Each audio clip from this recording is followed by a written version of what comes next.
जय श्री सद्गुरु माणिक प्रभू. जय श्री गुरुदेव दत्त. अध्याय 22. अक्कलकोटचे स्वामी समर्थ. माणिकनगर वसवल्यानंतर प्रभूंच्या दर्शनाला त्या काळचे जवळपास सर्व सत्पुरुष येऊन गेले होते. तेव्हाच्या महाराष्ट्रातील प्रमुख सत्पुरुषांमध्ये 4 महात्मे प्रभूंना समकालीन होते. अक्कलकोटचे स्वामी समर्थ, कोल्हापूरचे कृष्ण सरस्वती स्वामी म्हणजेच कुंभार गल्लीतील स्वामी, नाशिकचे यशवंत देव मामलेदार आणि मिरजेचे अण्णाबुवा महाराज. अक्कलकोटच्या स्वामी समर्थांच्या चरित्रकाराने स्वामींच्या ओवीबद्ध चरित्रात प्रभूंचे वर्णन पुढील प्रमाणे केले आहे. मोगलाईत हुमनाबाद जवळ सिद्ध पुरुष माणिक प्रभू यांचे माणिकनगर नामक रम्य स्थान आहे. तेथे वास्तव्यास असलेले माणिक प्रभू हे दया, क्षमा, शांती, भक्ती व ज्ञान यांनी परिपूर्ण असलेले विरागी आहेत. तसेच ते राग, द्वेष, विकार यांचा परित्याग केलेले महात्मा आहेत, जे बाल्यावस्थेपासून संसार व प्रपंच परित्यागून ब्रह्मानंदात निमग्न होऊन भूमीवर विचरत आहेत. जगाच्या उद्धारासाठी कल्याण ग्रामात जन्मलेल्या माणिक प्रभूंनी प्रख्यात माणिकनगर वसवले. सहस्रावधी लोक शुद्ध भावाने माणिक प्रभूंच्या दर्शनाला येतात. त्यात सत्ताधीश, श्रीमंत, निर्धन, विद्वान, रोगी, गणिका, गृहस्थ, महंत, संन्यासी इत्यादी सर्व प्रकारचे लोक असतात. अशा प्रकारे श्री स्वामी समर्थ चरित्रकाराने प्रभूंचे वर्णन केले आहे. अक्कलकोटमधील लोकांचा व तेथील राजदरबारातील अधिकाऱ्यांचा माणिकनगरशी विशेष संबंध होता. प्रभूंनी अक्कलकोटला यावे अशी अक्कलकोटच्या राजाची फार इच्छा होती. त्यासाठी त्याने प्रभूंकडे छत्र, अब्दागिरी व पालखी असा सरंजाम पाठवला. अक्कलकोटचा राजा व प्रजा सर्वच जण प्रभू आगमनाची आतुरतेने वाट पाहत होते, पण तो योग काही येत नव्हता. एकदा एक परमहंस स्वामी प्रभूंना भेटायला आले. पुढे ते अक्कलकोटचे स्वामी समर्थ म्हणून प्रसिद्ध झाले. अजानुबाहू व धिप्पाड शरीराचे ते परमहंस स्वामी अत्यंत विरक्त असून बहुतेक दिगंबरच असत. ते कोणाशीही फारसे बोलत नसत. आधी त्यांचा मुक्काम संगमावर होता. प्रभू व स्वामींची भेट झाल्यावर दोघे 3 दिवस एकांतात चर्चा करत होते. त्यांचे काय बोलणे झाले हे कोणालाही कळले नाही. स्वामी समर्थांना प्रभूंजवळ राहायची इच्छा होती, पण प्रभूंनी त्यांना सांगितले की झाडाखाली झाड वाढत नाही, तेव्हा तुम्ही इथून अक्कलकोटला जा. प्रभूंचे चरित्र अनेक भाषातून तसेच गद्य व पद्यातून लिहिले गेले आहे. त्यापैकी एका ओवीबद्ध चरित्रात लेखकाने प्रभू व स्वामी समर्थ यांच्या भेटीचे वर्णन पुढील प्रमाणे केले आहे.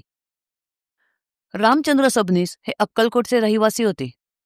घर व सरकारी नोकरी सोडून प्रभू सेवेसाठी आणि परमार्थ प्राप्तीसाठी ते माणिकनगरमध्ये येऊन राहिले होते. श्रीप्रभूंचे चरण आपल्या अक्कलकोटला लागावेत यासाठी ते बरेच दिवस तळमळीने प्रयत्न करत होते. एक दिवस कुठले स्वामी प्रभू दरबारात आले आणि एकदम प्रभूंशेजारी जाऊन बसले. याचे दरबारातील सर्वांना आश्चर्य वाटले. त्या 2 तेजस्वी सत्पुरुषांच्या दर्शनाने दरबारातील लोक मंत्रमुग्ध झाले. जणू काही तेजाने तळपणारे सूर्य व चंद्रच.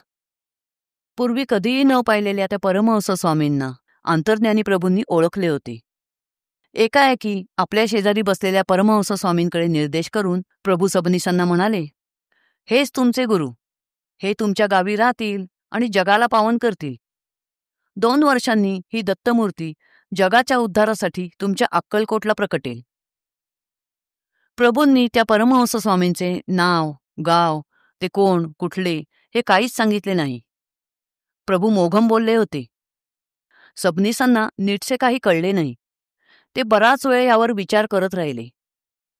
काही वेळाने सबनीसांच्या मनातली शंका अंतर्ज्ञानाने ओळखून परमहंस स्वामी त्यांना म्हणाले, तू काही शंका न घेता लगेच अक्कलकोटला परत जा. मी अक्कलकोटला नक्की येईन. स्वामींना आपल्या मनातले विचार कळलेले बघून सबनीसांना खूप आश्चर्य वाटले. सबनीसांच्या मनाला प्रभूंकडून मंत्र घेण्याचा आणि माणिकचरणी पावन होण्याचा ध्यास लागला होता. त्या ध्यासाने त्यांची तहान, भूक, झोप हरपली होती. एक दिवस स्वामी समर्थ तोंडावरून पांघरून घेऊन झोपले होते. सबनीस सहज त्यांच्याजवळ गेले. तेव्हा तोंडावरचे पांघरून न काढताच स्वामींनी सबनीसांच्या मनातला प्रभूंकडून मंत्र घेण्याचा विचार बोलून दाखवला. तेव्हा सबनीसांची खात्री झाली की हा कोणीतरी साक्षात्कारी पुरुष आहे. त्यांनी भक्तिभावाने स्वामींचे चरण धरले. सबनीसांनी मनातले काही प्रश्न स्वामींना विचारले, पण स्वामींनी तोंडावरचे पांघरूण सुद्धा काढले नाही. मग प्रश्नांचे उत्तर देणे तर दूरच राहिले. नंतर सबनीस प्रभूंकडे गेले. सबनीसांनी स्वामींना विचारलेले प्रश्न प्रभूंनी अंतर्ज्ञानाने ओळखले आणि सबनीसांनी न विचारताच त्या प्रश्नांची उत्तरे दिली. तेव्हा सबनीसांच्या मनातला सर्व संशय फिटला. त्यांच्या लक्षात आले की प्रभू व परमहंस स्वामी हे एकमेकांपासून वेगळे नाहीत. त्यांचा कंठ प्रेमाने सद्गत झाला. मनात अष्टभाव दाटला. ते प्रभूंच्या चरणी लागले. अशा प्रकारे लेखकाने प्रभू व स्वामी समर्थ भेटीचे वर्णन केले आहे. स्वामी समर्थ काही दिवस माणिकनगरला धर्मशाळेत राहिले. पुढे 2 वर्षांनी ते अक्कलकोटला गेले व तेथेच स्थायिक झाले. स्वामी अक्कलकोटला गेले तरी कोणालाही त्यांचे नाव गाव माहीत नव्हते, म्हणून ते अक्कलकोटचे स्वामी समर्थ म्हणून जगप्रसिद्ध झाले. स्वामी समर्थ प्रभूंच्या समाधीनंतरच उदयास आले असे महाराष्ट्र ज्ञानकोश यात नमूद केले आहे. स्वामी समर्थ जेव्हा प्रभू दरबारात आले त्यावेळी बेळगाव येथे राहणारे दामोदर देऊळकर हे प्रभू दरबारी होते. त्यांच्याकडूनच प्रभूचरित्र लेखकाला पुढील हकीकत ऐकायला मिळाली. दामोदर देऊळकर यांनी आपल्या ऐन तारुण्यात प्रभूंचा लौकिक ऐकला. त्यांनी पाय रस्त्याचा कष्टाचा प्रवास करून मोठ्या उत्सुकतेने माणिकनगर गाठले. प्रभूदर्शन झाल्यानंतर त्यांचे चित्त तेथेच रमून गेले. दामोदर बुवांनी गायनाचे शास्त्रीय शिक्षण घेतले होते. त्यांनी अनेक राजदरबारी व प्रतिष्ठित ठिकाणी आपले गायनाचे कौशल्य दाखवले होते. प्रभू दरबारी आल्यावर त्यांच्या चित्ताची लय प्रभूपदी लागली. ऐन तारुण्यावस्थेत असूनही त्यांना विरक्ती आली. प्रभूपद सोडून त्यांना दूर जावेसे वाटत नव्हते. नित्य भजन करून आनंदमग्न व विरक्त अवस्थेत राहून त्यांनी अनेक वर्षे काढली. दामोदर बुवांचे सर्व आयुष्य प्रभू दरबारी भजन करण्यातच गेले असल्यामुळे ते प्रभूप्रेमाने ओथंबून गेले होते. प्रभू समाधीनंतर त्यांना माणिकनगरमध्ये चैन पडेना. त्यामुळे ते बेळगावला परत जायला निघाले. परत जातानाही ते पदयात्रा करतच जात होते. वाटेत त्यांना अक्कलकोट लागले. या वेळेपर्यंत स्वामी समर्थ सिद्ध पुरुष म्हणून सगळीकडे प्रसिद्ध झाले होते. दामोदर बुवांनी स्वामी समर्थांचे दर्शन घेण्यासाठी अक्कलकोटला मुक्काम केला. त्यांनी स्वामींचा सगळीकडे तपास केला. बराच वेळ शोधले, पण स्वामी कोठेच सापडले नाहीत. शेवटी दामोदर बुवा कंटाळून गेले.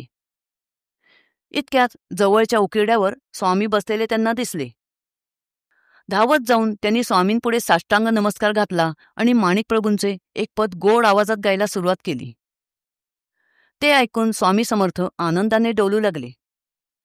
त्यांनी हात जोडून जय प्रभो असे म्हणायला सुरुवात केली. त्यामुळे दामोदर बुवांना प्रोत्साहन मिळून त्यांनी प्रभूंची 5 पदे गायली.